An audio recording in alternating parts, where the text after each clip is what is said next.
যুদ্ধের ময়দানের ডাক চলে এলো। এই মুসআব বিন আমির রাদিয়াল্লাহু তাআলা আনহু যুদ্ধে ঝাঁপিয়ে পড়লেন, যুদ্ধে তিনি শাহাদাত বরণ করলেন। সাধারণত শহীদ যারা হয়, যুদ্ধে যারা নিহত হয়, তাদেরকে গোসল করানো হয় না।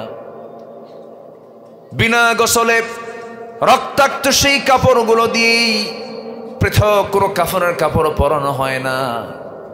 সেই রক্তাক্ত কাপড়গুলো, যে কাপড়ে শহীদ হয়ে যায়, সেই কাপড়গুলো সেইভাবেই ধরে নিয়ে তাকে আস্তে করে কবরের দিকে নিয়ে যাওয়া হয়। কিন্তু মুসআব বিন আমিরের ওই যুদ্ধের ময়দানে যাওয়ার সময় কাপড় এত কম ছিল যে একটা শুধু চাদর মুড়ি দিয়ে কোনো মতো সতর থেকে তিনি যুদ্ধে অংশগ্রহণ করেছিলেন। যে লোকটা জীবনে একদিন একটা কাপড় পরলে দ্বিতীয় দিন সেই কাপড় পরতেন না, সেই লোকটার এই অবস্থা দেখেন। শুধুমাত্র গায়ে একটা চাদর ছিল তার, সেই চাদরটা দিয়ে তিনি সতর ডেকে যুদ্ধে সামিল হয়ে গেছেন, শাহাদাত বরণ করলেন। শহীদ যখন হয়ে গেলেন, সেই সময় দেখা গেল সাহাবীরা দাফন করবেন, কিন্তু দাফন করতে নিয়ে মাথা ঢাকলে পা ঢাকে না, পা ঢাকলে মাথা ঢাকে না। বুখারী শরীফের হাদিস এটা। পা ঢাকলে মাথা ঢাকে না, মাথা ঢাকলে পা ঢাকে না। এমন সময় এই সাহাবীর ব্যাপারে নবীর কাছে পরামর্শ চাওয়া হলো। রাসূল কেঁদে ফেলে বলছেন, আহারে আমার মুসআব আজকে এমন অবস্থায় দুনিয়া থেকে বিদায় হলো, তোমরা কি করবে আমি বলে দিচ্ছি। যে চাদর পরে এসে দুনিয়া থেকে বিদায় নিয়েছে, সেই চাদরের অংশটুকু দিয়ে তোমরা তার মাথাটা ঢেকে দাও, আর পায়ের অংশটুকুন ইসখির নামক ঘাস দিয়া পাটা ইসখির ঘাস দিয়া ঢেকে দিয়া তাকে দাফন করে দাও। আমার বন্ধুগণ, দিন কায়েমের সংগ্রাম করতে গিয়ে তারা কত ত্যাগ স্বীকার করেছেন। একজন সাহাবী দিন গ্রহণ করেছেন, দিন গ্রহণ করার কারণে পরিবার থেকে তাকে বিচ্ছিন্ন করা হলো, সন্তান থেকে তাকে বিচ্ছিন্ন করা হলো। আবু সালমা তার নাম। তিনি করলেন কি, কাফিরদেরকে বললেন, ও কুরাইশরা, তোমরা আমাকে সন্তান থেকে বিচ্ছিন্ন করলে। শ্বশুর বাড়ির লোকজন বউটাকে জোর করে ধরে নিয়ে চলে গেল। আউযু বিল্লাহি মিনাশ শাইতানির রাজীম। বিসমিল্লাহির রাহমানির রাহিম। ইন্নাল্লাহা ওয়া মালাইকাতাহু ইউসাল্লুনা আলান নবী يا أيها الذين آمنوا صلوا عليه وسلموا تسليما اللهم صل على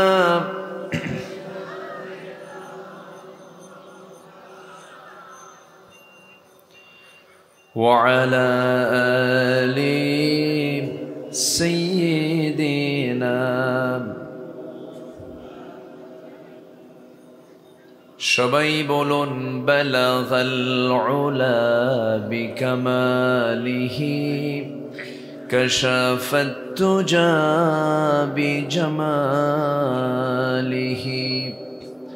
حسنت جميع خصاله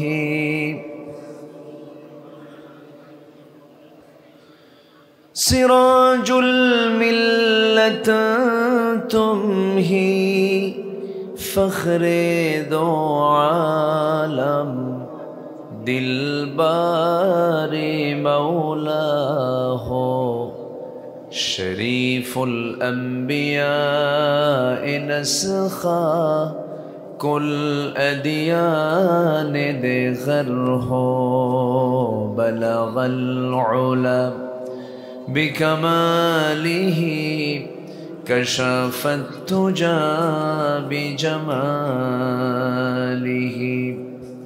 حسنت جميع خصاله صلوا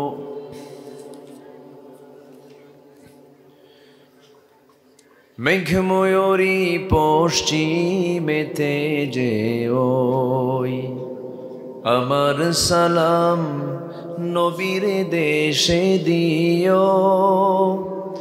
মেঘময়ূরী পশ্চিমেতে যে ওই আমার সালাম নবীর দেশে দিও। রোজা জিয়ারতের আশায়, রোজা জিয়ারতের আশায় পিয়াসী অন্তর, যেথায় আমার প্রিয় রাসূল ঘুমান নিরন্তর। যেথায় আমার প্রিয় রাসূল ঘুমান নিরন্তর। সবাই বলি সাল্লাল্লাহু আলাইহি ওয়াসাল্লাম।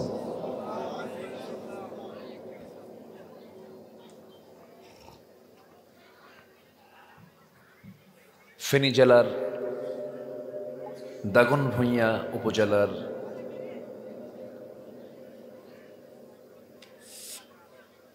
ইয়ার নুরুল্লাহপুর যুব সমাজ প্রবাসী ভাইদের উদ্যোগে আয়োজিত তৃতীয়তম তাফসীরুল কুরআন মাহফিল 2025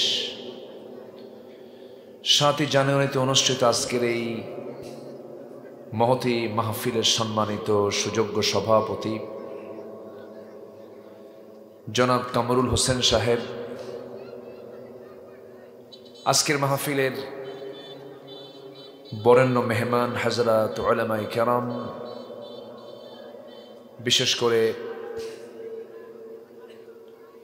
আজকের এই প্রোগ্রামের একজন বরেণ্য আলোচক, ইসলামী আন্দোলনের বলিষ্ঠ কণ্ঠস্বর, আল জামিয়াতুল ফালাহিয়া কামিল মাদ্রাসার সম্মানিত মুফতি মাওলানা আব্দুল হান্নান সাহেব, আজকের মাহফিল উপস্থিত হযরত উলামায়ে কেরাম, ফদালা ইজাম, সুশীল সমাজ, জাতির শ্রেষ্ঠ সন্তান, শিক্ষক মণ্ডলী, আজকের মাহফিলের প্রধান আকর্ষণ যাদেরকে নিয়ে আজকের এই সাজানো গোছানো বর্ণাঢ্য আয়োজন, তাওহীদের পতাকাবাহী, কালেমার ঝান্ডাবাহী, দ্বীন ইসলামের নরসারদুল বীর মুজাহিদ, প্রাণ প্রিয় সম্মানিত দ্বীনী ভাইরা, আড়ালে বসে আছেন শ্রদ্ধেয়া সম্মানিতা মা বোনেরা। আলোচনার সূচনায় আনুষ্ঠানিকতার মধ্য দিয়ে আমার পক্ষ থেকে আবারও দিল খোলা সালাম, আসসালামু আলাইকুম ওয়া রাহমাতুল্লাহি ওয়া বারাকাতুহু। সবাই কেমন আছেন? আল্লাহ তাআলা আমাকেও ভালো রেখেছেন, আলহামদুলিল্লাহ।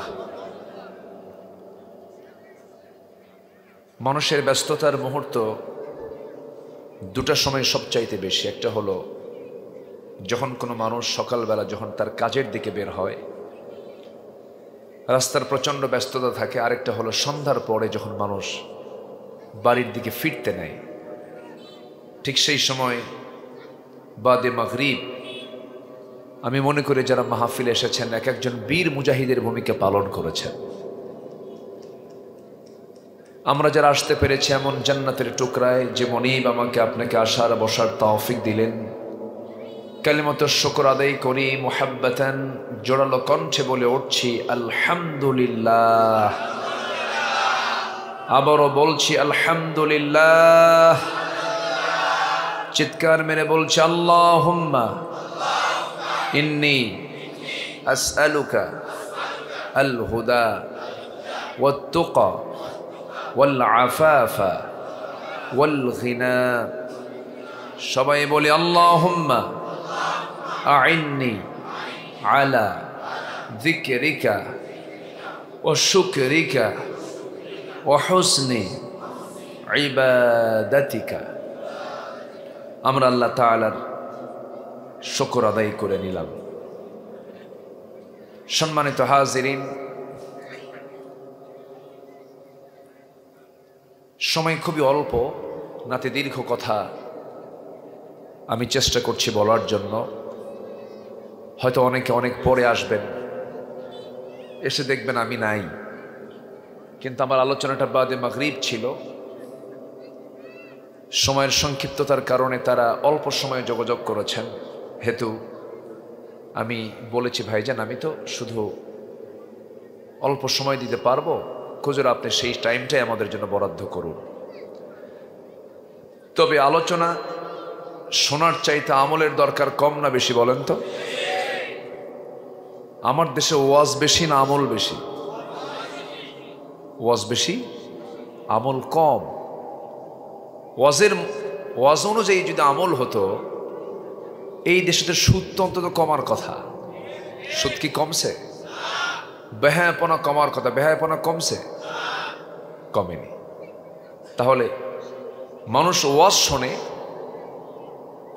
শোনে তার মনের খোরাক মিটায়, চিত্তের খোরাক পায়, প্রশান্তি পায়, কিন্তু নামাজ পড়ে না। কি পড়ে না? এই জাতির মাত্র 5% মুসলমান নামাজ পড়ে, আর বাকি মুসলমানদের নামাজের কোনো খবরই নাই, নামাজ পড়েই না। এই সংখ্যা কিন্তু 95%, এটা কম না, অনেক বিশাল ব্যাপার। সম্মানিত বন্ধুগণ, সম্মানিত ভাইয়েরা, আমরা যে কিতাবের আলোচনা নিয়ে বসেছি, এই কিতাবটা আল্লাহ পাক নাজিল করেছেন আমার আপনার পথের নির্দেশনা দেবার জন্য। কোন পথ? যে পথে আমি আল্লাহকে খুঁজে পাবো সেই পথ দেখিয়েছেন। ওই পথে যদি না চলি, আল্লাহ পাক আমাকে তার পছন্দের বান্দার কাতারে শামিল করবেন না। ইবলিস তো আছেই ওয়াসওয়াসা দেবার জন্য, তখন সে চেষ্টা করে এই বান্দাকে কেমনে আমার দিকে নিয়ে আসা যায়। এই জন্য প্রতিটি বান্দার উচিত হলো সর্বক্ষণ আশ্রয় চাওয়া কার কাছে? আসতে বলবেন না, কার কাছে? শয়তানের ওয়াসওয়াসা বড় মারাত্মক, প্রচন্ড ভয়ঙ্কর। শয়তান কি বলে? ثم لآتينهم من بين أيديهم ومن خلفهم وعن أيمانهم وعن شمائلهم ولا تجد أكثرهم شاكرين। শয়তান বলে তোমার বান্দাগুলোকে আমি ডান থেকে, বাম থেকে, সামনে থেকে, পেছন থেকে পাকড়াও করে ফেলবো। আল্লাহ বলছেন, শয়তান তুই পারবি না। আমার যারা বান্দা তারা বলবে, সবাই বলুন আউযু বিল্লাহি মিনাশ শাইতানির রাজীম। আমরা আশ্রয় চাই কার কাছে? আসতে বলবেন না, কার কাছে? যে বান্দার আশ্রয় হলো আল্লাহ, সেই বান্দাকে শয়তান কখনো ওয়াসওয়াসা দিতে পারে না। আমরা কার কাছে পানাহা চাবো? আল্লাহর কাছে।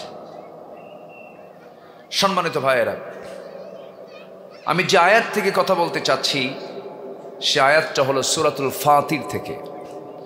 সূরাতুল ফাতিরের 29 নম্বর আয়াত আল্লাহ তাআলা কিছু বিজনেসের কথা বলেছেন।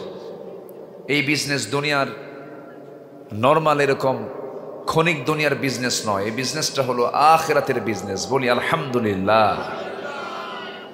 সূরাতুল ফাতির, ফাতির তো কেউ না, যিনি বানিয়েছেন তিনি কে? আল্লাহ। প্রথম আয়াত থেকেই এই সূরার নামকরণ করা হয়েছে। সূরাটা আল্লাহ তাআলা মক্কায় নাজিল করেছেন। আল্লাহ রাব্বুল আলামিন বলেন,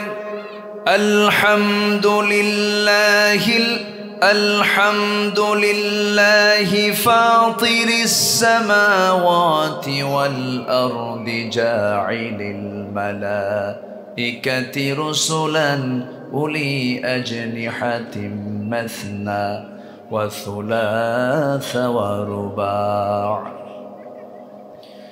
ইন্নাল্লাহা আলা কুল্লি শাইইন কাদির। আল্লাহ রাব্বুল আলামিন তিনি সেই মহান সত্তা যিনি আকাশ সৃষ্টি করেছেন, জমিন সৃষ্টি করেছেন।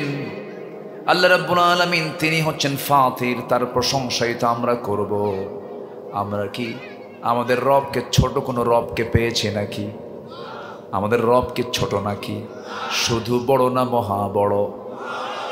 আমার আল্লাহর মতো পরিচয় পৃথিবীর কোনো মানুষ দিতে পারবে না। আমার আল্লাহর মতো পরিচয় আর কেউ দিতে পারবে না, কারণ তিনি আরেক জায়গায় পরিচয় দিচ্ছেন, তাবারাকাল্লাযী জাআলা ফিস সামাই বুরুজান ওয়া জাআলা ফিহা সিরাজান ওয়া কমারাম মুনীরা। অতীব বরকতময় সেই মহান প্রভু,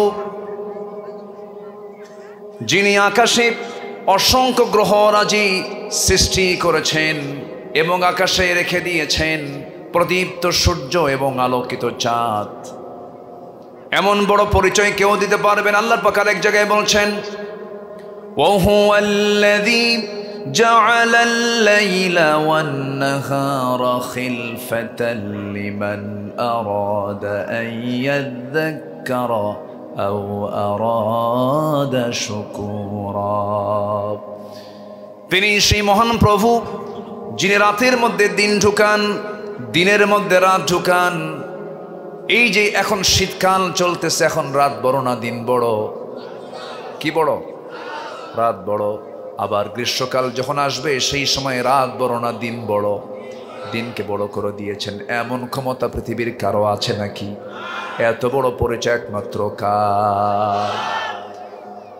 সে আল্লাহ আমাকে এই কিতাব দিয়েছেন, আমাকে যা দিয়েছেন, আল্লাহ যত নিয়ামত দিয়েছেন, এর মধ্যে সবচেয়ে শ্রেষ্ঠ উপহার হলো যে কোরআন কিনে আজকের এই মাহফিলে কোরআন। জোরে বলুন সুবহানাল্লাহ। এটা যদি না থাকতো আমরা আমাদের রবকে চিনতে পারতাম না, জান্নাতের পথ আমরা খুঁজে পেতাম না।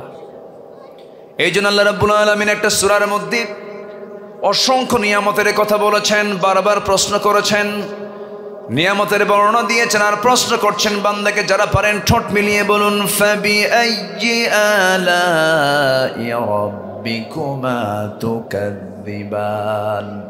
তুমি তোমার রবের কোন কোন অবদানকে অস্বীকার করবে? আল্লাহ রাব্বুল আলামিন এই সূরা রহমানের শুরুতে রহমান শব্দ প্রয়োগ করে তার নামটা নিয়ে তিনি ২ নম্বর আয়াতে বলেছেন, কোরআনের কথা তিনি বলছেন, আর রহমান আল্লামাল কুরআন খালাকাল ইনসানা আল্লামাহুল বায়ান। জোরে বলুন আল্লাহু আকবার। রহমান কে? রহমান কে? কোরআন শিক্ষা দিয়েছেন তিনি কে? কোরআন তো তিনি শিখিয়েছেন। আমার বন্ধুগণ, সেই মহান রব্বুল আলামিন আমাকে শুধু কোরআনটা দেন নাই, কোরআনটাকে বোঝার জন্য, জানার জন্য একজন বাস্তব প্র্যাকটিক্যাল একটা আদর্শ আমার আপনার সামনে প্লেস করেছেন, যার চরিত্র হলো কানা খুলুকুহুল কোরআন। তার চরিত্র ছিল কোরআন। আমার আপনার জন্য শুধু কোরআনটা দেন নাই, এই কোরআনের বাস্তব রূপ যাকে আল্লাহ পাক বানিয়েছেন তিনি হচ্ছেন জনাবে মুহাম্মদুর রাসূলুল্লাহ সাল্লাল্লাহু আলাইহি সাল্লাম। জোরে বলি আলহামদুলিল্লাহ। রসুলকে পেয়েছি, আমরা শুকরিয়া আদায় করব না?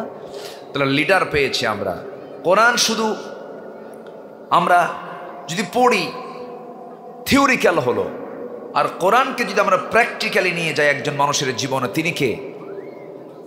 মুহাম্মদ সাল্লাল্লাহু আলাইহি ওয়াসাল্লাম।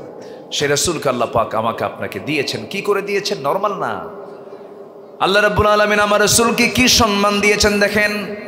আল্লাহ তার পরিচয় দিতে নিয়ে বলছেন, আলহামদুলিল্লাহি রাব্বিল আলামিন। আর আমার নবীর পরিচয় হলো, আমা আরসালনাকা ইল্লা রাহমাতাল লিল আলামিন। আমার আল্লাহ হচ্ছেন রব্বুল আলামিন আর আমার নবী হচ্ছেন রাহমাতুল লিল আলামিন। আল্লাহু আকবার বলেন। জোরে বলি আল্লাহু আকবার। সেই মহান রব আমাকে কিছু পরামর্শ দিচ্ছেন। আল্লাহ বলছেন 3টা কাজ করে আসো, তোমার ব্যবসায় কখনো লস হবে না। আমরা ব্যবসা নামটা শুনলে একটু আগ্রহ কমে না বাড়ে? আসতে কয় ভাই এই ব্যবসাটা করো, তোমার জন্য এটা খুব লাভ হবে। আগ্রহ বাড়ে না? ব্যবসা নাম শুনলেই কিন্তু একটা আগ্রহ সৃষ্টি হয়। আল্লাহ পাক তিজারা শব্দটা প্রয়োগ করেছেন, এবং তিজারা শব্দটা আরেক জায়গায় আসছে। আল্লাহ রাব্বুল আলামিন বলেন, হাল আদুল্লুকুম আলা তিজারাতিন তুনজিকুম মিন আযাবিন আলীম তুমিনুনা বিল্লাহি ওয়া রাসূলিহি ওয়া তুজাহিদুনা ফি সাবিলিল্লাহি বিআমওয়ালিকুম وأنفسكم ذلكم خير لكم إن كنتم تعلمون জোরে বলুন আল্লাহু আকবার। এখানেও বিজনেসের কথা বলেছেন। আল্লাহ বলেছেন সূরা ফাতিরের 29 নম্বর আয়াতে বলছেন, তোমরা 3টা কাজ করে আসবে দুনিয়াতে, আমি আল্লাহ তোমাদেরকে জানায়া দিচ্ছি, আমি আল্লাহ তোমাদেরকে নিশ্চিত জানায় দিচ্ছি, নিশ্চিত তোমাদেরকে আমি বুঝাই দিচ্ছি, তোমাদেরকে আমি ওয়ার্নিং দিয়ে দিচ্ছি। এই 3টা কাজ করবে যারা, তাদের কখনো লস হবে না। জোরে বলে সুবহানাল্লাহ। এই 3টা কাজের কোনো লস নাই। সেই 3টা কাজের 1 নম্বর কাজ হলো, যারা এই আল্লাহর কালামকে যারা তেলাওয়াত করবে। জোরে বলেন সুবহানাল্লাহ। এই কালাম তেলাওয়াত করলে লস না লাভ? আসতে বল, লস না লাভ? তেলাওয়াত বুঝে শুনে পড়া, এটাকে রপ্ত করার চেষ্টা করা। ব্রিটিশ চলে গেছে 200 বছর, আমার দেশটাকে শাসন করেছে না শোষণ করেছে? শোষণ করে তাদের ইউরোপীয় সভ্যতা গড়ে তুলেছে। ওরা চুরি করে সভ্য হয়েছে। চুরি করে, কি করে? আমার দেশের সম্পদগুলো নিয়ে ওরা ইউরোপে ওরা ওদের সভ্যতা গড়ে তুলেছে। কিন্তু শুরুটা হলো চোর। শুরুটা কি? এখনো চোর, এখনো চোর। ওরা জাতিতে চোর। আমাদেরকে বলে, ওরা গালি দেয়, কিন্তু ওদের ইতিহাসগুলো খাটলে সব স্পষ্ট হয়ে যায়। সেই ব্রিটিশরা এই দেশের মুসলমানদেরকে ইসলাম থেকে দূরে রাখার জন্য বিভিন্ন সিলেবাস প্রণয়ন করেছে, এবং আলিয়া মাদ্রাসার প্রিন্সিপাল পর্যন্ত খ্রিস্টান ছিল প্রথম দিকে। তাদের তৈরি করা সিলেবাসগুলো মাদ্রাসার সিলেবাসে চলত। ওদের রং কনসেপ্ট ওরা বোঝাতে সক্ষম হয়েছে। অর্থাৎ তারা বোঝাতে চায় দিনদারি আর দুনিয়াদারি এক নয়। মসজিদ, মাদ্রাসা, দান, সদকা এগুলো হচ্ছে দিনদারি, আর অফিস, আদালত, কোর্ট, কাছারি, বিচার, ব্যাংক, বিমা এগুলো হচ্ছে দুনিয়াদারি। দুটোকে তারা দুই দিকে ভাগ করে ফেলেছিল। এইভাবেই চলছে। এইভাবে এখনো পর্যন্ত কিছু লোক আছে যারা মনে করে নামাজ, রোজা দিনের কাজ, আর ব্যবসা বাণিজ্য এগুলো আমার মতো করে চলবো। কিন্তু ইসলাম কি এমন কোনো কথা বলে? ইসলামের সব কিছু আছে না নাই? আস্তে ইসলামের সব কিছু আছে না নাই? আছে, সব কিছু আছে, কোনো কিছু বাদ দেননি আল্লাহ পাক। আপনি ব্যবসা করবেন কেমনে তাও আছে, আপনি দেশ চালাবেন কেমনে তা আছে, আপনি ব্যাংক চালাবেন কেমনে তা আছে, ক্যান্টনমেন্ট চালাবেন কেমনে তাও আছে, ঠিক কিনা? সব আছে। আমরা আমার দেশে সেই দিনই শান্তির বাতাস আমরা অনুভব করব যেদিন আমরা দেখতে পাব বাইতুল মোকাররমের ইমাম বেতনভুক্ত না হয়ে বঙ্গভবনের বাসিন্দা যেদিন বাইতুল মোকাররমের ইমাম হবেন। কি কথা কি বুঝতেছেন? বঙ্গভবনে কে থাকে? কি আমার কথা কি বুঝতেছেন আপনারা? বঙ্গভবনের বাসিন্দা যখন বাইতুল মোকাররমের খতিব হবেন, একই ব্যক্তি যেদিন হবেন, যেদিন দেখতে পাবো বাংলার জমিনে যে বঙ্গভবন থেকে ওই বাসিন্দা গিয়ে বাইতুল মোকাররমের খুতবা দিচ্ছে, সেই চিত্র না আসা পর্যন্ত বাংলার জমিনে আমরা কোনোদিন শান্তির বাতাস আমরা দেখতে পাবো না। কথা ক্লিয়ার? কথা কি বোঝা গেল? কোরআনকে আমরা ওই জায়গা পর্যন্ত নিতে চাই। সবাই রাজি আছেন তো ইনশাআল্লাহ? এখন তার রাজাকের বলে গালি দেওয়ার কেউ নাই, শেষ। ওই কার্ড আর চলে না, বরঞ্চ রাজাকের শব্দকে আল্লাহ পাক ব্র্যান্ড বানায় দিয়েছেন। আমি কে, তুমি কে। 16 বছর এই কাহিনী তারা করেছে, অনেক কিছুই তারা করেছে, কিন্তু আল্লাহ পাক তার খেলা, আল্লাহ পাকের যে প্ল্যান, আল্লাহ পাকের যে পরিকল্পনা, পৃথিবীর কেউ কি তার সাথে পারবে? আসতে বলবেন না পারবে। কোনো গোয়েন্দা জানতো না। আপনি ডিজিএফআই বলেন, এনএসআই বলেন, এসবি বলেন, ডিবি বলেন, র বলেন, গোটা পৃথিবীর সমস্ত গোয়েন্দা সংস্থা কেউ এটা কখনো মাথায় নেয়নি যে এই সিচুয়েশন তৈরি হবে। এই অসম্ভবকে সম্ভব করেছেন তিনি আমার কে? আসতে বলবেন না তিনি আমার কে? আজকে দেখি আপনাদের কিছু নেতা যারা জুলুম করেছিল, বিশেষ করে নারায়ণগঞ্জের এক তাহাজ্জুদ গুজারকে দেখলাম আজকে কোথায় যেন, কি বুঝতেছেন তো? তাহাজ্জুদ গুজার দেখি যে সে এখন ওমরায় আছে। এত হিম্মত, এত সাহস, কিভাবে বলে ফেললো, কি অহংকার বলে ফেললো যে রাজাকারের নাতিপুতিরা চাকরি পাবে। বলছে না, বলছে না, বলছে না? এটা কি বিনয়ের কথা না অহংকারের কথা? বিনয় না অহংকার। অহংকার আসবে যার, পতন হবে তার। এক দৌড়ে দিল্লি চলে গেছে। এক দৌড়ে কোথায় গেছে? দিল্লি। তাহলে এখান থেকে বোঝা গেল যা চলছে ওই হিন্দুস্তানের দিল্লির প্রেসক্রিপশনেই চলেছে। সম্মানিত ভাইয়েরা, আসুন না আমরা দুনিয়াতে আমরা আল্লাহর পরামর্শ মতো চলি, তাহলে আমাদের লস হবে না লাভ হবে? এক নম্বর হলো আমরা আল্লাহর কালামকে সুন্দর করে তেলাওয়াত করব, বুঝে শুনে। জোরে বলি ইনশাআল্লাহ। তেলাওয়াত করলে শরীরও ভালো থাকে। আমার দাদিরা তেলাওয়াত করতেও অসুখ হতো না। ভাবিরা ঘুম থেকে উঠি সকাল 10টার দিকে, এইদিকে এক ব্রাশ, এদিকে আরেক ব্রাশ। কি আমি কি ভুল বলতেছি? আমার দাদিরা এগুলো করতো? আমার দাদিরা ফজরের সময় উঠতেন, কোরআন তেলাওয়াত করতেন। খালি চোখে আমার দাদিকে দেখেছে, 78 বছর বয়সে খালি চোখে কোরআন পড়েছেন। ওই ডিভাইস এত হাঁটাই নাই, খালি চ্যাটিং করেন নাই। এখন তো চ্যাটিংয়ের যুগ।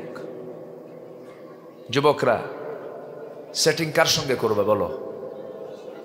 আল্লাহর সাথে। আল্লাহর কাছে ডিভাইস আছে, চ্যাটিং তো করতেই হয়। Messenger, imo, Line, Viber, WhatsApp, Instagram, আরও কি কি আছে, টেলিগ্রাম, কত কি আছে। এগুলো সব হলো ফাঁদ। এগুলো সব কি? ফাঁদ, শয়তানের আঁকানো ফাঁদ। এখানে ইউজ করতে গেলে ভাবতে হবে 1000 বার, কাজ করতে হবে একবার। কি আমার কথা কি বোঝা গেল? খুব সাবধানে। আমি বলবো না যে এগুলো ইউজ করা যাবে না, ইউজ করতে হবে, কিন্তু ইউজ কে করবে? যার মধ্যে এই যোগ্যতা আছে যে মোবাইল আমাকে চালাবে না, আমি মোবাইলকে চালাবো। মোবাইল আমাকে চালাবে না, আমি মোবাইলকে চালাবো। এই যোগ্যতা আছে যার, মোবাইল ব্যবহার সে করতে পারবে। কথা ক্লিয়ার? কথা বোঝা গেল কি? আমরা সম্পর্ক গড়ব কার সাথে? আল্লাহর সাথে। আল্লাহ আমাকে কি দেননি? সুন্দর চেহারাটা দিয়েছেন। কে বানিয়ে দিয়েছেন বলেন তো? যুবক, তুমি যে নারীর জন্য পাগল হও, নারীর জন্য যুবক পাগল হয় না? আস্তে কয়, সব ফেরেশতা বসে আছে মনে হয় নাকি? এই পাগল হয় না? এতে কেবল পুরুষের মতো আওয়াজ বোঝা যাচ্ছে। দাদাও তো দাদির পাগল ছিলেন, ছিলেন না? দাদি বুড়ি হয়ে গেছে, মেয়েকে দেখতে গেছে, আসে না 2 দিন। দাদা বাটন সেট দিয়ে টিপা ফোন দিয়ে বুড়িকে ফোন দিয়ে বলে, তুই দেরি করিস কেন, তাড়াতাড়ি আয়। এটা কি দেহের টান না হৃদয়ের টান? হৃদয়ের টান। বুড়াকালে কি যৌবন থাকে? কিন্তু মনের টান। এই মোহাব্বত কে দিয়েছেন? তাহলে এই যে একটা আকর্ষণ আল্লাহ তাআলা দিয়েছেন, যৌবনের টান দিয়েছেন। এই নারীকে এত সুন্দর করে বানানো হয়েছে। কত কবি আল্লাহর প্রশংসা না করে নারীর প্রশংসা করেছে। তোমার কি সুন্দর ভ্রু যুগল, প্রশস্ত কপাল, তারপরে লম্বা নাক, তোমার কালো কেশ, এরপরে চিকন চিকন দুটি তোমার ঠোঁট, মুস্কি মুস্কি হাসি তোমার আমাকে পাগল করে দিয়েছে। এরকম করে কবিদের অনেক কবিতা আছে না? অনেক প্রশংসাই তারা করেছে। কিন্তু এই যে নারীর আপনি প্রশংসা করছেন, ওই নারীটাকে সুন্দর করে আপনার জন্য বানিয়েছেন তিনি কে? আসতে বলবেন না তিনি কে? তাহলে প্রশংসা আগে কি নারীর হবে না আল্লাহর হবে? আল্লাহর হতে হবে। নারীকে পাবেন না কেন? পাবেন আপনি। আল্লাহ বলতেছি পাবা তুমি, সহজ হিসাব। বাপ মাকে বলো, সাক্ষী 2-4 জন রেডি করো, এলাকায় ঘোষণা দিয়ে দাও, একটা গেট বানায় নাও, বাপ মাকে সাথে নিয়ে চলে যাও, কবুল করলাম কম, বাস ক্লিয়ার। কোনো গুনার কোনো কারবার। লুকায় যাবা কেন? ফুসকা কিনবা কেন? ফুসকা কেনা আছে না? ফুসকা কেনে না?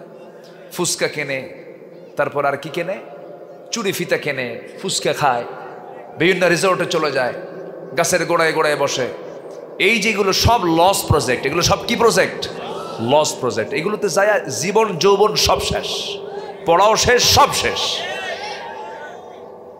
সোজা লাইনে আসতে হবে। কি লাইনে আসতে হবে? সোজা লাইনে। বাঁকা বুকা লাইনে যাওয়া যাবে না। এগুলো ভুল বাবা, এগুলো করা যাবে না, এগুলো করে লাভ নাই। সব প্রেম বিয়ের আগে করলে বিয়ের পরে আর প্রেম থাকবে না, খালি কিলে কিলে হবে। কি হবে? কিলা কিলে, শান্তি নাই। এগুলো বাদ।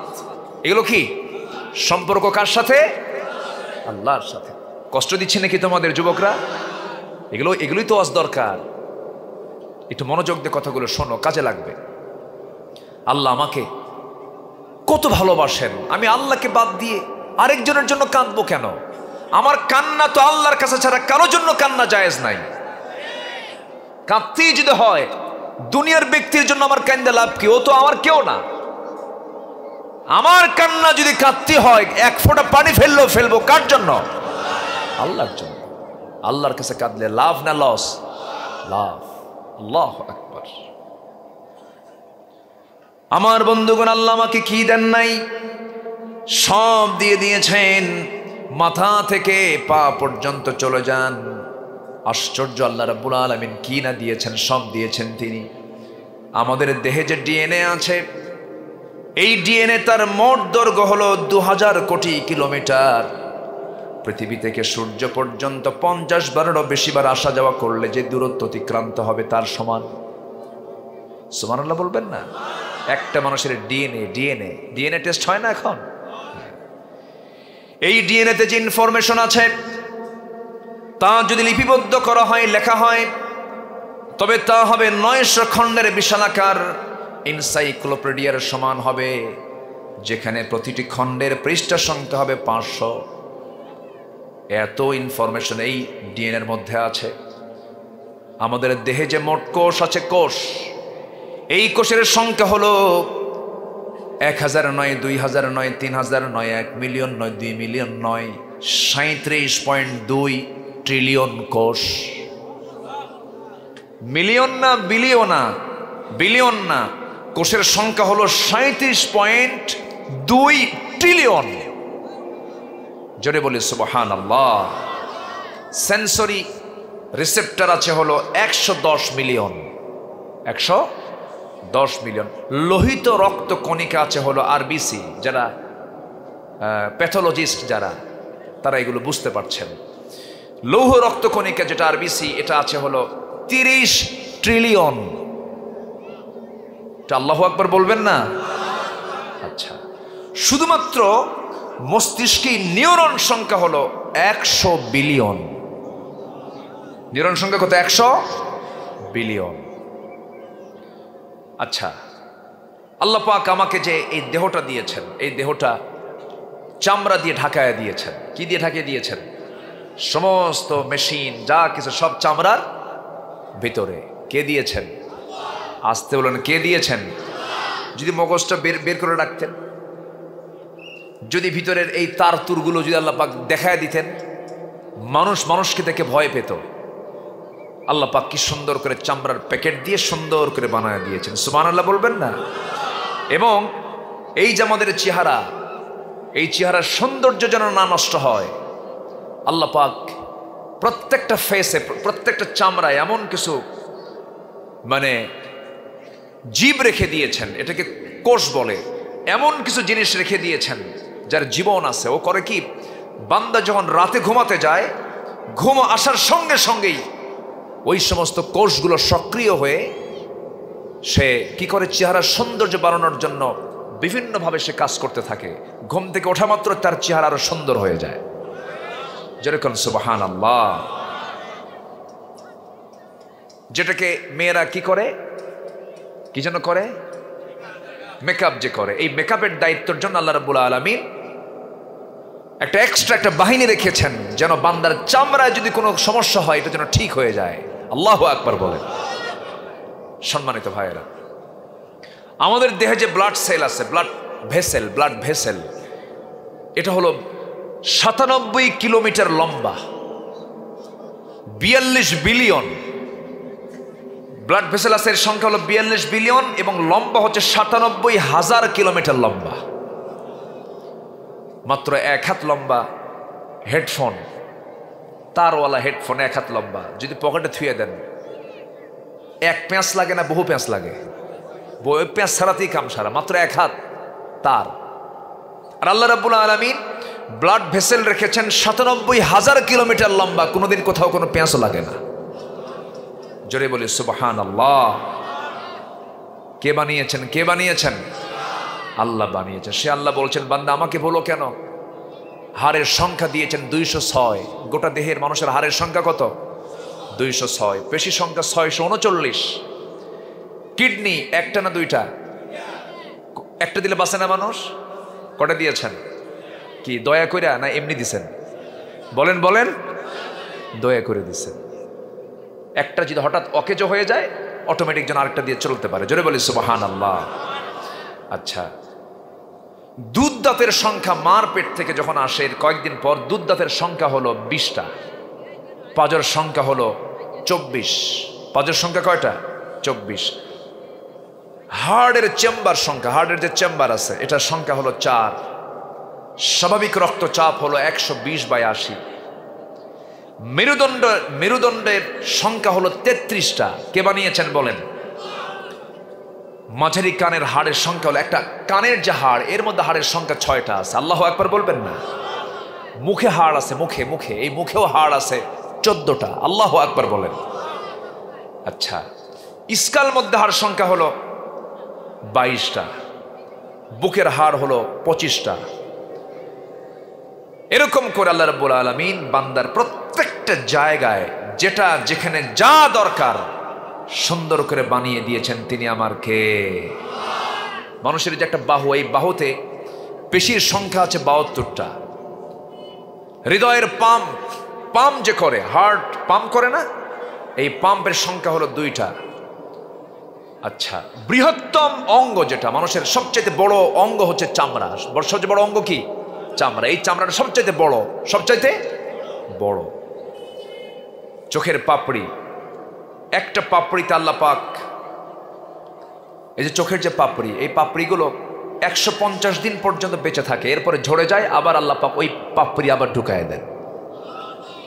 কেউ তো সুবহানাল্লাহ বললেন না। কোনো মহিলার চোখে যদি পাপড়ি না থাকে সুন্দর লাগবে? চোখে ভ্রু না থাকলে সুন্দর লাগবে? ভ্রুটা দিয়েছেন কে? আর ভ্রু কাইটে আউট করলো কে? আউট করছে? মানুষে। ভ্রু কি দিয়েছেন আল্লাহ পাক কাটার জন্য? ভ্রু কাটে। ভ্রু কাটলে চোখ যায়, ভ্রু কাটলে ক্যান্সার হয়, ভ্রু কাটলে স্কিন ক্যান্সারও হতে পারে তার, এমনকি সে পাগলও হয়ে যেতে পারে। মানুষ আল্লাহর সৃষ্টিগুলোর একটু গভীর চিন্তা করে না। আল্লাহ পাক কি সুন্দর করে সব বানিয়ে দিয়েছেন। আমার বন্ধুগণ, আল্লাহ রাব্বুল আলামিন এই জন্য বলছেন, বান্দারে কোথাও তাকানোর দরকার নাই। তোমার 3.5 হাত বডির দিকে তুমি তাকায় দেখো, আমাকে চেনার জন্য দূরে যাওয়া লাগবে না। ওয়াফি আনফুসিকুম আফালা তুবসিরুন। জোরে বলুন আল্লাহু আকবার। এই যে মাহফিল ওঠার আগে বাসায় ছিলাম, মুরব্বির আমাকে খাওয়ালেন ফলমূল। কিসের কুল ওগুলো? বড়ই, আপেল কুল না? হ্যাঁ, সুন্দর। হ্যাঁ, বড়ই কুল। হ্যাঁ, এই যে বড়ই কুল খাওয়ালেন, আবার দেখি পটেটো, কি ক্যাকার্স নাকি ওটা, কিছু পটেটো খাওয়ালেন। পটেটো খেলাম। জিব্বা কয়টা বলেন? আস্তে করে, জিব্বা কয়টা? যদি এরকম সিস্টেম না করে, যদি নাট বল্টু সিস্টেম হতো, আপেল খাবা একটা জিব্বা, গরু গোশত খাবার একটা জিব্বা, তাহলে মোটামুটি মাহফিল আসলে পরে ব্যাগের মধ্যে কাপড় চোপড় নেওয়ার আগে নাও লাগতো কি বলেন? কি নাও লাগতো বলেন? যেহেতু মাহফিলে 8-10 পদের তো খাবার দেই, হুজুররা নাকি খাবার পায় না, হুজুররা নাকি না খায় থাকে। খাবো কখন সেই হুঁশই তো থাকে না। চোখ বন্ধ করে সন্তানদের মাদ্রাসায় দিবেন, চোখ বন্ধ করে আলেম বানাবেন। এখন আমার দেশের সবচাইতে বড় চাহিদা হলো নৈতিকতার মান নিম্নমুখী হয়েছে। জাতির চরিত্র এখন সুন্দর করার সময় এসেছে। এখন মাদ্রাসায় দিয়ে দেন। ডিসি হয়ে হবে কি? ভাত দেয় না বাপরে। হ্যাঁ, ডাক্তার হয়ে হবে কি? বাপরে খবর নেয় না, বৃদ্ধাশ্রমে পাঠায় দেয়। কি করবেন আপনি? আজান দিচ্ছে, দেখ আজান দিক। এশার নামাজের রক্ত একটু বেশি থাকে না? আলোচনা চালাই, জোরে বলি ইনশাআল্লাহ। আপনাদের থানার নাম কি? লোকাল ভাষা কর, দাগুনিয়া। হ্যাঁ, আরেকটা আছে সল নাইয়া, ছাগল না, সল নাইয়া। ফেনি না, হেনি, HENI, এফ বাত। বাড়ি কোনায়? হেনি। আপনার সৌন্দর্য আছে, বলি আলহামদুলিল্লাহ। এই মজা পেয়েছি মার মুখ থেকে, আলহামদুলিল্লাহ। সব ভাষার মালিক কে? আল্লাহ। আজান দিক, দুই একজন উত্তর দেন, আমি আলোচনাগুলো চালায় সামনের দিকে আগায় যাই। সাবজেক্ট আমার শেষ করে আমি, জি ইনশাআল্লাহ। আল্লাহ কবুল করুন, জোরে বলি আমিন। তাহলে আমাকে খুঁজতে হবে আল্লাহকে চেনার জন্য। আগে কার দিকে? নিজের দিকে তাকাতে হবে। আমরা তো চামড়া শুধু দেখি, সাদা চামড়া কালো চামড়া না, এটা কোনো বিষয় নয়। যে সুন্দরী মেয়ে তুমি নিতে চাও, যে সুন্দর পুরুষ তুমি নিতে চাও, যুবক, বয়স যখন 40 হবে সেই সময় সুন্দর লাগে না চরিত্র লাগে, ব্যবহার লাগে? বাহ্যিক সৌন্দর্যের আনন্দ কিছু মুহূর্ত থেকে যায়, কিন্তু আসল সৌন্দর্য হলো ভিতরেরটা। আহমদ ইবনে হাম্বল নামে একজন বড় আল্লাহওয়ালা ছিলেন। বিয়ের সময় হয়ে গেল। বিয়ের সময় যখন হয়েছে, তিনি বললেন অমুক বাড়িতে 2টা মেয়ে আছে, 2টা বোন আছে, তারা দেখো তো প্রস্তাব নিয়ে যাও, দেখো তো ওই বাড়ির ওই 2টা মেয়ের মধ্যে যে কোনো একটা মেয়েকে আমি বিয়ে করতে রাজি আছি। খোঁজ খবর না, মুরব্বীদেরকে জানায় দেওয়া হলো। সব রিপোর্ট নিয়ে এসে যখন সে আল্লাহওয়ালাকে বলা হলো, আহমদ ইবনে হাম্বলকে বলা হলো, তিনি বললেন দেখো তো তাকওয়ার দিক থেকে কে ভালো? বলল যে যার তাকওয়া আছে সে একটু অসুন্দর দেখতে, তেমন সুন্দর না, একটু কালো হবে, কিন্তু যার সৌন্দর্য বেশি তার মাঝে তাকওয়া কম। সঙ্গে সঙ্গে তিনি রায় দিলেন আমার স্ত্রী সেই হবে যার মধ্যে তাকওয়া ভালো। আলহামদুলিল্লাহ বললেন না? যুবক, তোমাদের কিন্তু আমি সব শিখাই দিচ্ছি, তোমরা তো আমাকে ধন্যবাদ দেওয়ার কথা। কি রাগ করতেছো তোমরা? লিপস্টিক মার্কে নিয়ে আসবা, শান্তি পাবা না কিন্তু। কি ঠিক কি না? লিপস্টিক মার্কে নেওয়া যাবে না। মাথার চুল ছেড়ে দেওয়া, ঠোঁট লাল টকটকা, লাল শাড়ি পরে, হুন্ডার পিছন দিয়ে বয়ফ্রেন্ড নিয়ে ঘোরে, আসে না নাই? যুবকরা, তোমরা দেশ গড়বা আগামীতে। আগে চরিত্র নিজে সুন্দর করবা। তোমার গ্রামের কোন মহিলা বোরকা ছাড়া বাইরে বের হতে পারবে না। তোমাকে পাহারা দিতে হবে।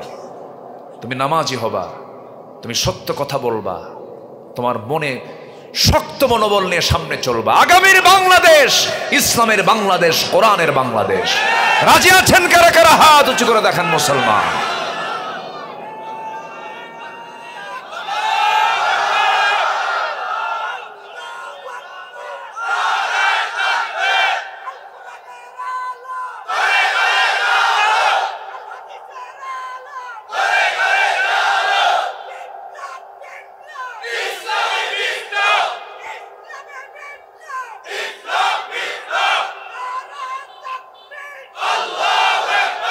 আল্লাহ কবুল করুন, জোরে বলি আমিন। আমি খুবই আনন্দিত, উজ্জীবিত। আমি খুবই আনন্দ পাচ্ছি যুবকরা আজকের মাহফিলে বেশি, আলহামদুলিল্লাহ। তুমি কি জানো, তুমি দাগন ভুঁইয়ার যুবক এখানে যারা বসে আছো, তোমরা যে কজন বসে আছো, এই কজন যদি স্ট্রেট হও, ওয়াকুলু কওলান সাদীদা, ইত্তাকুল্লাহ, তাকওয়া নিয়ে, সততা নিয়ে যদি সামনে আগাও, গোটা দাগুন ভূঁইয়ার নেতৃত্বে তোমরা এগিয়ে যাবে, তোমরা দাগুন ভূঁইয়ার পরিবর্তন আনতে পারবে।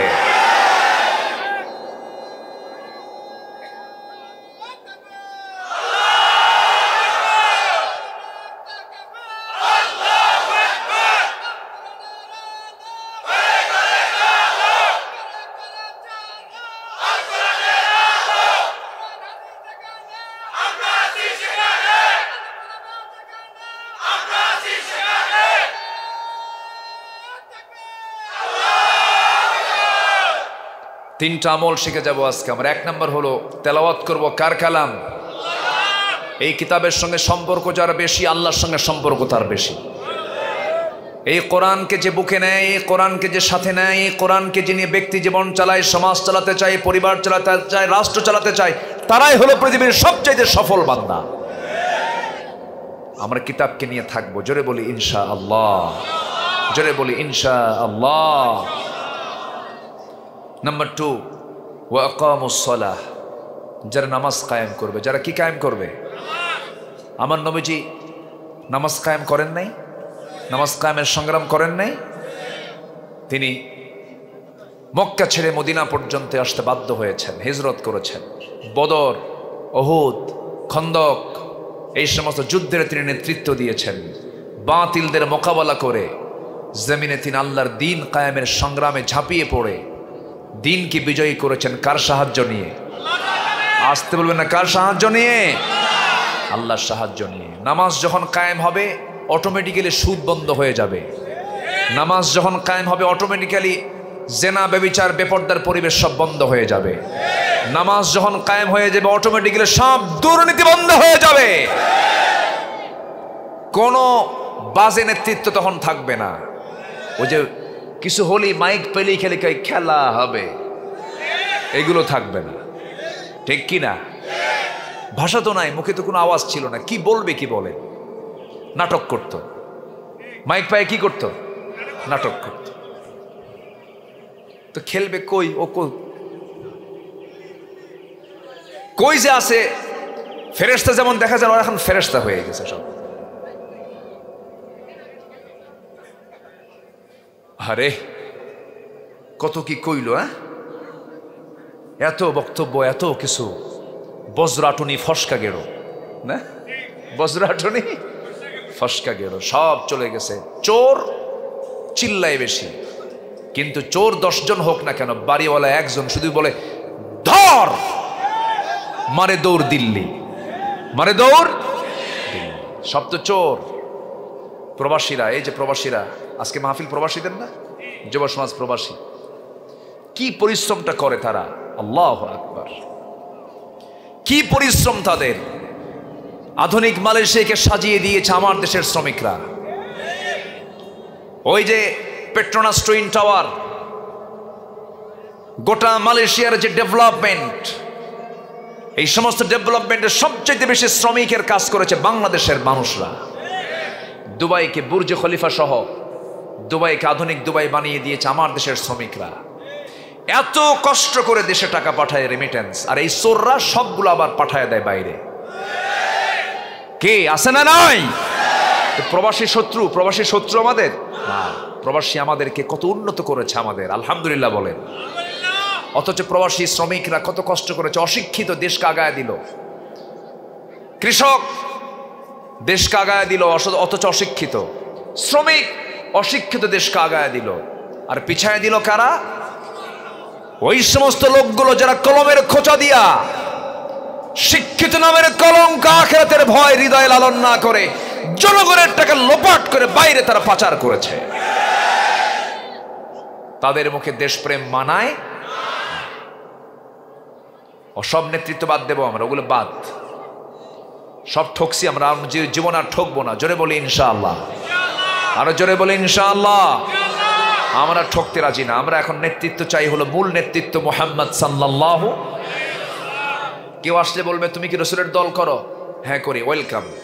রসুলের দল করো না, পায়ের তলে কি থাকে? পায়ের তলে কি থাকে একদম দেখায় দিবেন। রসুলের দল করলে আসো, ওয়েলকাম। নবীর দল করো না, ভাগো।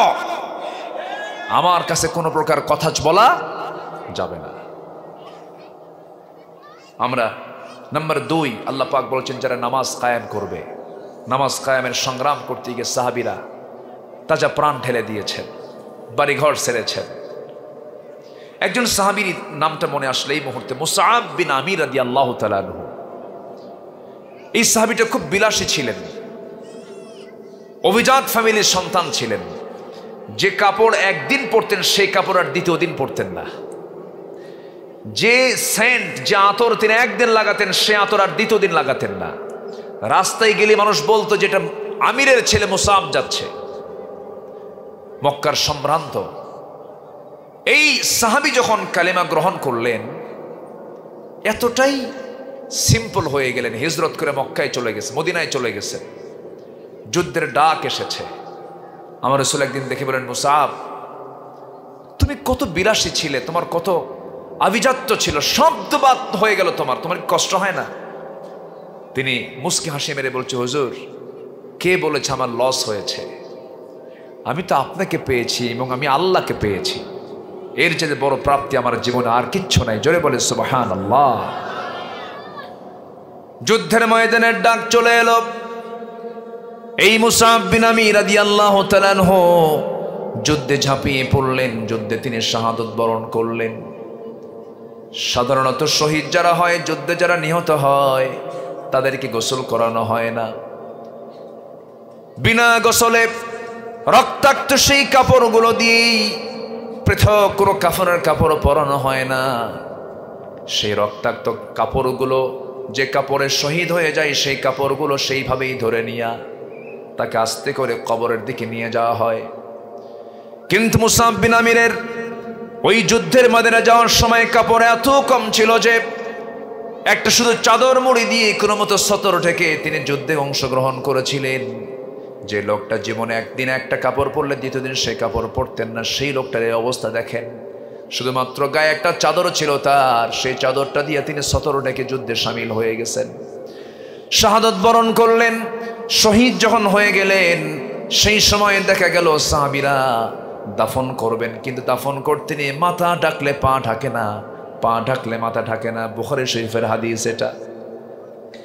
পা ঢাকলে মাথা ঢাকে না, মাথা ঢাকলে পা ঢাকে না। এমন সময় এই সাহাবীর ব্যাপারে নবীর কাছে পরামর্শ চাওয়া হলো। রাসূল কেঁদে ফেলে বলছেন, আহারে আমার মুসআব আজকে এমন অবস্থায় দুনিয়া থেকে বিদায় হলো, তোমরা কি করবে আমি বলে দিচ্ছি। যে চাদর পরে এসে দুনিয়া থেকে বিদায় নিয়েছে, সেই চাদরের অংশটুকু দিয়ে তোমরা তার মাথাটা ঢেকে দাও, আর পায়ের অংশটুকুন ইসখির নামক ঘাস দিয়া পাটা ইসকির ঘাস দিয়া ঢেকে দিয়া তাকে দাফন করে দাও। আমার বন্ধুগণ, দিন কায়েমের সংগ্রাম করতে গিয়ে তারা কত ত্যাগ স্বীকার করেছেন।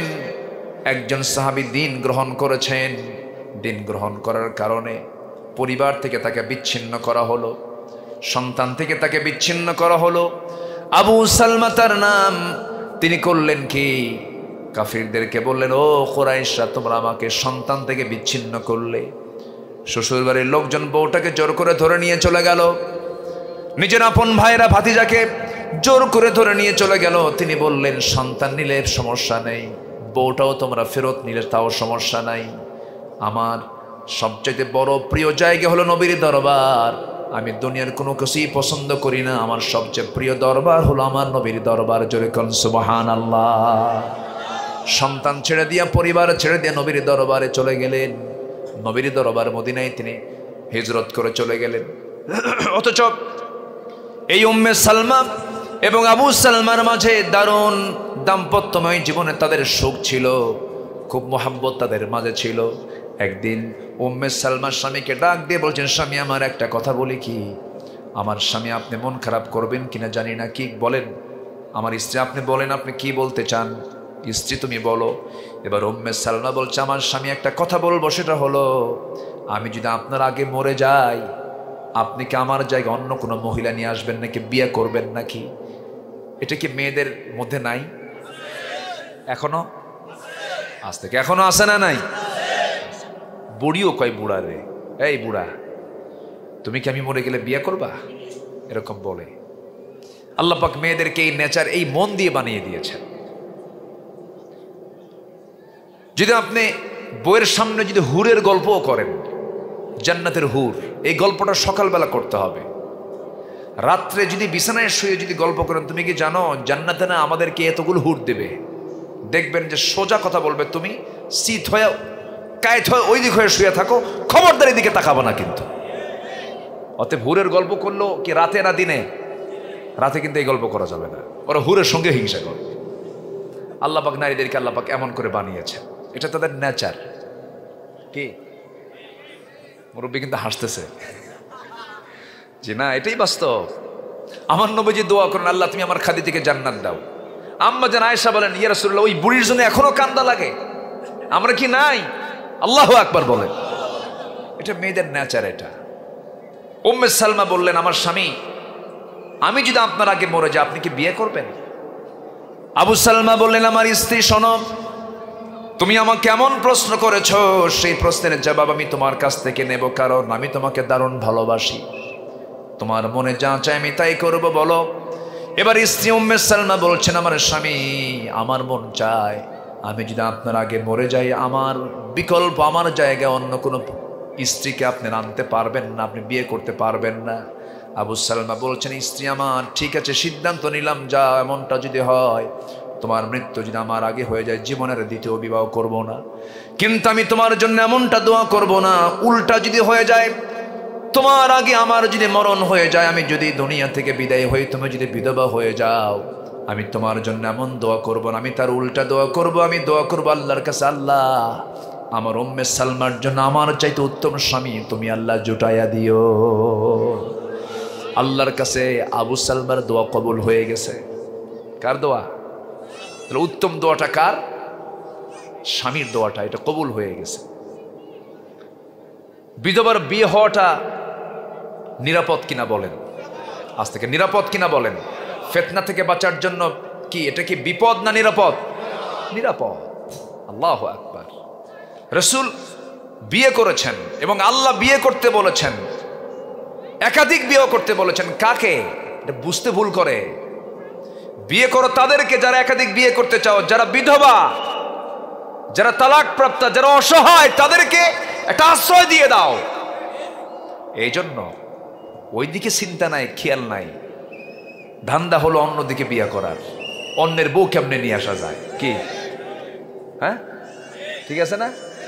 অসে বউ, সে বউ নিয়ে আসে, সংসার করে, নাউজুবিল্লাহ কর, আছে না নাই? কতগুলো কি বলা দরকার না?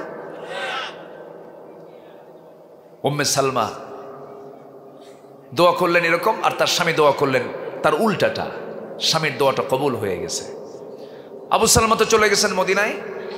1 বছরের মাথায় উম্মে সালমা করলেন কি, বাপ মাদের চক্ষু আড়াল করে, ফাঁকি দিয়া, সন্তানটাকেও ফাঁকি দিয়ে নিয়ে উনি রওনা দিয়েছেন মদিনার পথে। মদিনায় চলে গেছেন।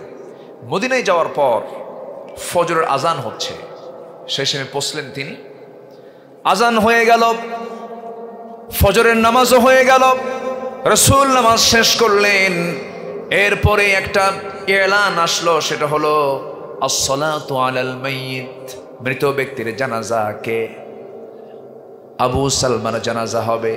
এই সংবাদ যখন উম্মে সালমার কানে চলে গেল, উনি ঢুকলেন মদিনায়, আর ওইদিকে আবু সালমা দুনিয়া থেকে বিদায় নিলেন। যেন আকাশ ভেঙ্গে পড়লো, ইন্না লিল্লাহ বললেন, চোখের পানি চড়তেছে, ঝরতেছে টপ টপ করে।